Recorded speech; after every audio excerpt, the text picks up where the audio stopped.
आज आप पढ़ने जा रहे हैं क्लास 11th के यूनिट 1 का एक टॉपिक डाल्टन का परमाणु मॉडल।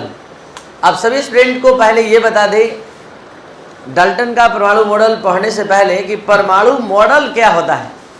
परमाणु मॉडल मतलब आप क्या समझ सकते हैं। तो पहले एक एग्जाम्पल जो आपको ये डाल्टन के परमाणु मॉडल को समझने में हेल्प करेगा, ध्यान दिया जाए।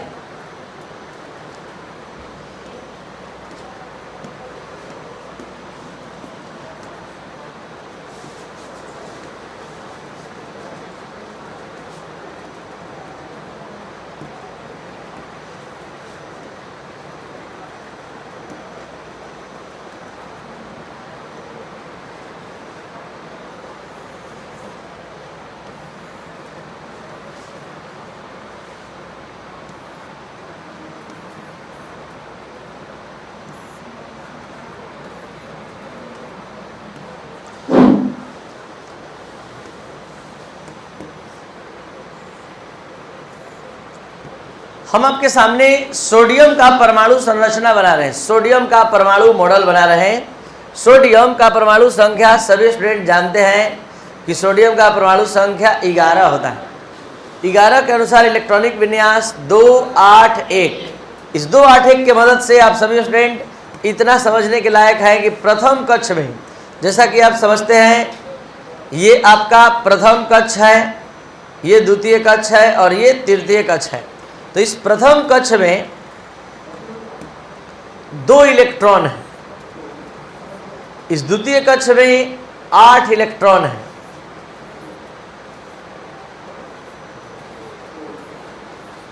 और इस तृतीय कक्ष में 1 इलेक्ट्रॉन है। और जैसा कि आप जानते हैं कि इसका परमाणु संख्या 11 और द्रव्यमान संख्या 23 होता है। परमाणु संख्या को Z से और द्रव्यमान संख्या को A से सूचित करते हैं। परमाणु संख्या बराबर ही प्रोटॉन की संख्या होती है, बराबर इलेक्ट्रॉन की संख्या होती है। तो प्रोटॉन और इलेक्ट्रॉन दोनों में 11-11 है। प्रोटॉन भी 11 इसमें है और इलेक्ट्रॉन भी 11 है। अब न्यूट्रॉन की संख्या निकालने का एक सूत्र होता है, A माइनस जेड। A कितना है, Z कितना है, तो न्यूट्रॉन हो गया 12। तो इस सोडियम में 12 न्यूट्रॉन है, 11 प्रोटॉन है और 11 इलेक्ट्रॉन है। आप सभी को इतना ज्ञात होगा कि नाभिक में न्यूट्रॉन और प्रोटॉन होता है। न्यूट्रॉन 12 सोडियम का और 11 प्रोटॉन, और इलेक्ट्रॉन विभिन्न कक्ष में स्थित होते हैं। तो आप समझ सकते हैं कि परमाणु मॉडल क्या होता है। किसी भी तत्व का परमाणु मॉडल ये बतलाने का प्रयास करता है कि उसके नाभिक में कितनी संख्या में न्यूट्रॉन और प्रोटॉन स्थित है और नाभिक के बाहर विभिन्न कक्ष में इलेक्ट्रॉनों की सजावट क्या है।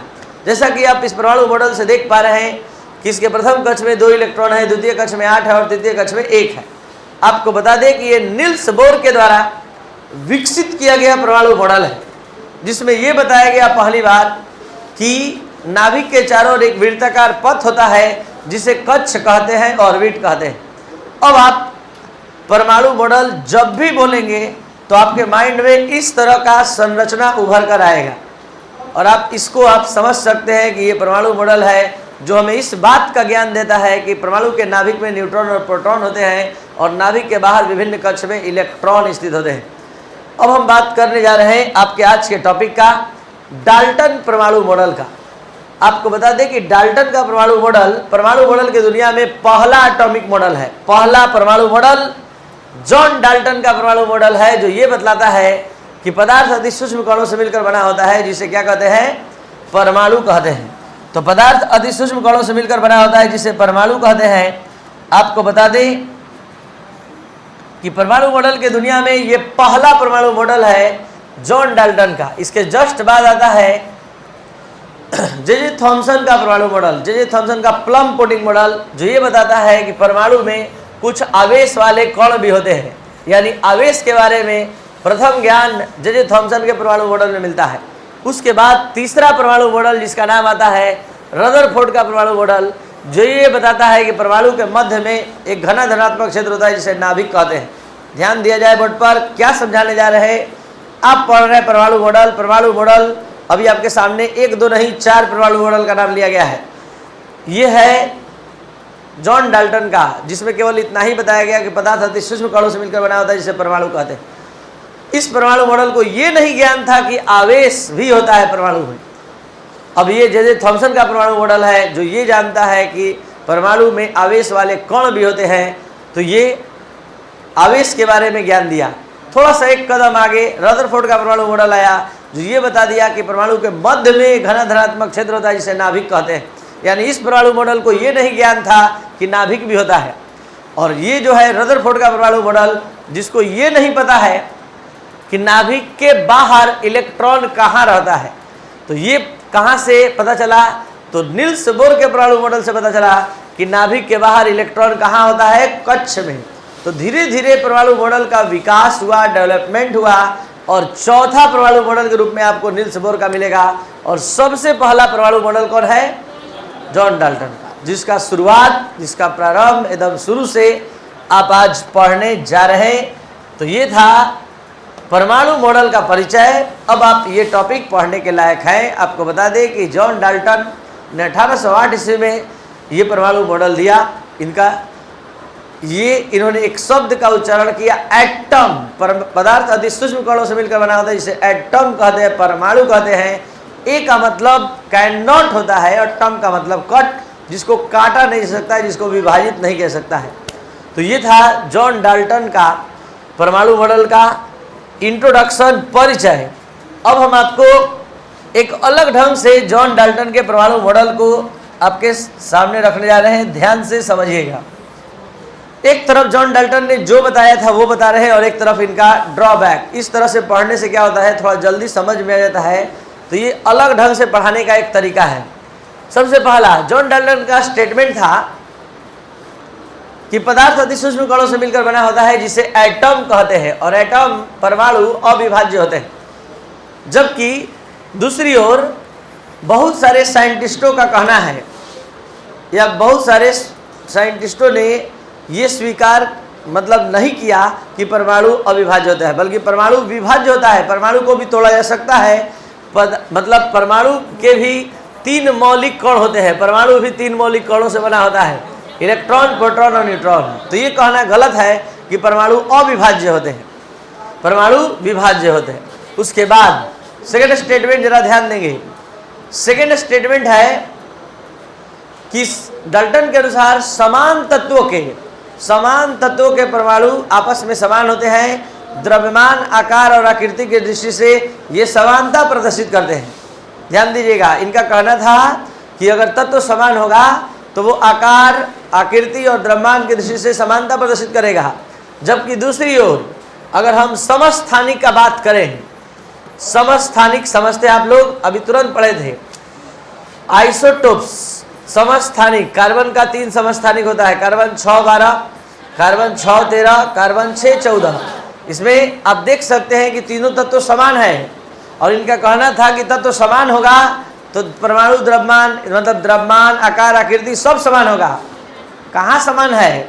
समस्थानिक के संदर्भ में डाल्टन का ये विचार पूरा गलत हो जा रहा है। क्यों गलत हो रहा है?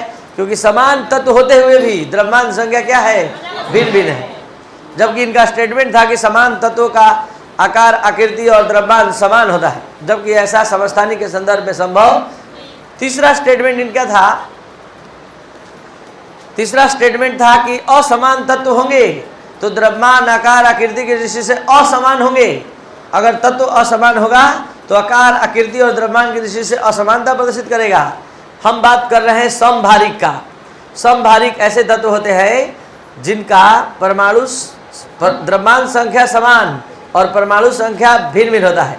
तो आर्गन, पोटेशियम, कैल्शियम 18, 19, 20 तत्व असमान है, लेकिन जरा देखिए तो द्रव्यमान संख्या असमान है। इनका कहना था कि तत्व असमान होगा तो द्रव्यमान संख्या भिन्न भिन्न होगा। कहाँ भिन्न भिन्न है? भिन्न भिन्न तत्व होने के बाद भी द्रव्यमान संख्या क्या है? सेम है। और ये समभारिक है। तो समभारिक के विचार में डाल्टन का ये स्टेटमेंट भी गलत होता है, क्योंकि इनका कहना था कि तत्व असमान होगा तो द्रव्यमान, आकार, आकृति की दृष्टि से असमान होगा। आप समझ सकते हैं कि आर्गन, पोटेशियम, कैल्शियम असमान तत्व है, तो क्या इसका द्रव्यमान असमान है? जहाँ द्रव्यमान संख्या में समानता प्रदर्शित कर रहा है तो डाल्टन का यह विचार गलत होता है समभारिक के संदर्भ में। चौथा, डाल्टन का कहना था कि समान तत्व से निर्मित यौगिकों का भौतिक और रासायनिक गुण समान होगा। समान तत्वों से निर्मित यौगिकों का भौतिक और रासायनिक गुण क्या होगा? समान होगा। अब भी बताइए, अगर हम इस बात का अध्ययन कार्बन के दो यौगिक हीरा ग्रेफाइट पर करें, हीरा और ग्रेफाइट दोनों कार्बन से मिलकर बना है। ग्रेफाइट विद्युत का सुचालक है और हीरा कुचालक। तो इनका कहना था कि समान तत्व से मिलकर कोई यौगिक बनेगा तो उसका भौतिक और रासायनिक गुण समान होगा। कहाँ समान है? कार्बन के अपर रूप हीरा और ग्रेफाइट के संदर्भ में डाल्टन का ये विचार पूरा गलत हो रहा है, क्योंकि हीरा विद्युत का क्या है? कुचालक और ग्रेफाइट, तो डाल्टन का ये भी विचार गलत होता है। पांचवा, डाल्टन का ये स्टेटमेंट था कि कुछ कार्बनिक यौगिक जैसे यूरिया, एसिटिक अम्ल, फॉर्मिक अम्ल को प्रयोगशाला में नहीं बन सकते हैं। जब प्राप्त होगा तो किसी जीवित स्रोत से प्राप्त होगा, जबकि आजकल इन सभी यौगिकों को डायरेक्ट प्रयोगशाला में बनाया जा सकता है, बिना किसी जीवित स्रोत के डायरेक्ट प्राप्त किया जा सकता है, प्रयोगशाला में निर्मित किया जा सकता है। तो इस तरह से हमने डाल्टन का परमाणु मॉडल और साथ साथ उसका दोष दोनों समझा दिया। एक बार शुरू से अंत तक फिर से समझा जाए। डाल्टन का पहला स्टेटमेंट कि पदार्थ अति सूक्ष्म कणों से मिलकर बना होता है, जिसे परमाणु कहते हैं, और परमाणु अविभाज्य होता है।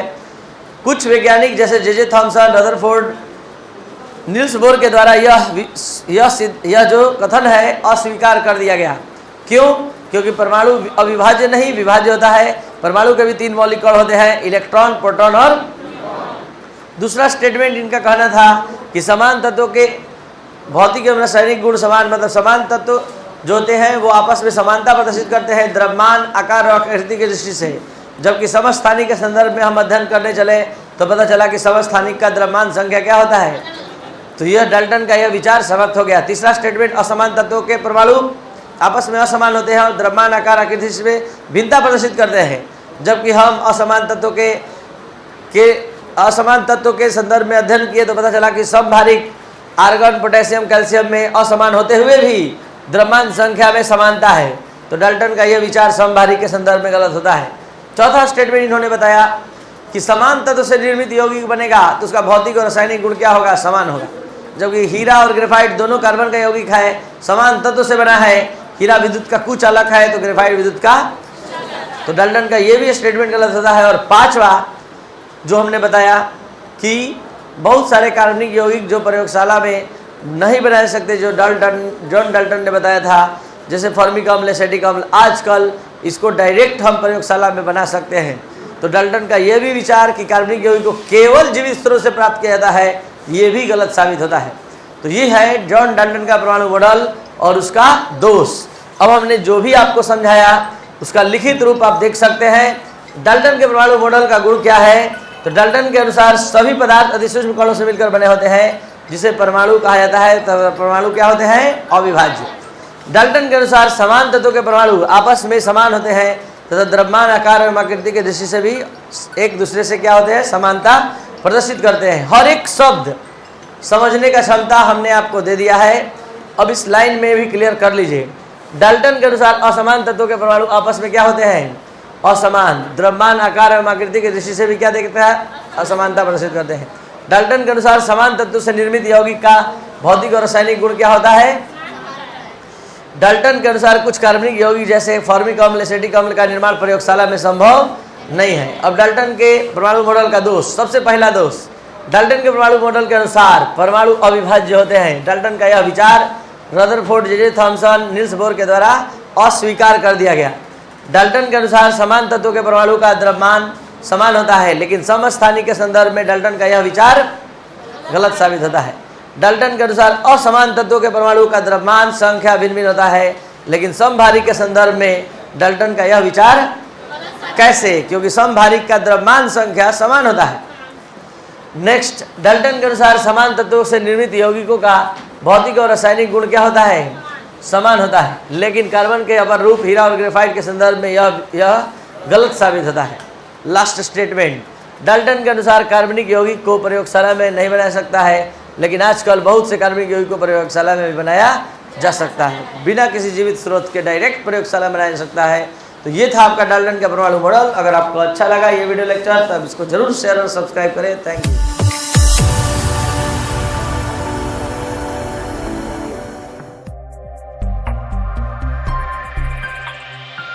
एवरीवन, मैं Rajesh Kumar optimum chemistry classes से आप सभी इस स्टूडेंट को ये इंफॉर्मेशन दे दूं कि अगर आप केमिस्ट्री का 12th क्लास या 11th क्लास के लिए या IIT मेडिकल के प्रिपरेशन के लिए अगर केमिस्ट्री का कोई बेस्ट क्लास जो बहुत ही केमिस्ट्री को सिंप्लीफाइड फॉर्म में समझाए अगर आप खोज रहे हैं, ज्वाइन करना चाहते हैं, तो आप एक सही जगह पहुंच चुके हैं और आपको हम एक ऐसा प्लेटफॉर्म प्रोवाइड करेंगे स्टूडेंट कि आप इंडिया के किसी भी कोने से पढ़ सकते हैं या ऑफलाइन क्लास ज्वाइन करना चाहें तो सासाराम में रेलवे स्टेशन के नजदीक प्रेमचंद पथ में स्थित इस क्लासरूम में आप पढ़ सकते हैं। और ऑनलाइन क्लास के लिए केमिस्ट्री का मतलब राजेश सर ऐप आप डाउनलोड करें और व्हाट्सएप करें 94314345 पर 46 पर 9431444546 पर। तो इसके लिए एक बार फिर से आपको व्हाट्सएप नंबर हम बता रहे हैं 9431434546 और आप इस पर व्हाट्सएप करें अपना नाम, मीडियम और क्लास, जिससे कि आप अच्छे से ज्वाइन कर सके। ठीक है, और आपको तुरंत रिस्पॉन्स दिया जाएगा और आप टाइमली कोर्स भी कंप्लीट कर पाएंगे। बहुत ही कम फी में ये अवेलेबल है स्टूडेंट, आप अच्छे से अपने कोर्स को टाइमली कंप्लीट कर सकते हैं। और इसके लिए आप डेमो क्लास के रूप में ऑप्टिमम केमिस्ट्री क्लास के चैनल से आप प्लेलिस्ट से डेमो क्लास ले सकते हैं। जिस भी चैप्टर का वीडियो लेक्चर आपको देखना हो देख सकते हैं स्टूडेंट, और आपको नोट्स PDF फॉर्म में ऑनलाइन ऑफलाइन दोनों क्लासेस में प्रोवाइड किए जाएंगे और अच्छे से चैप्टर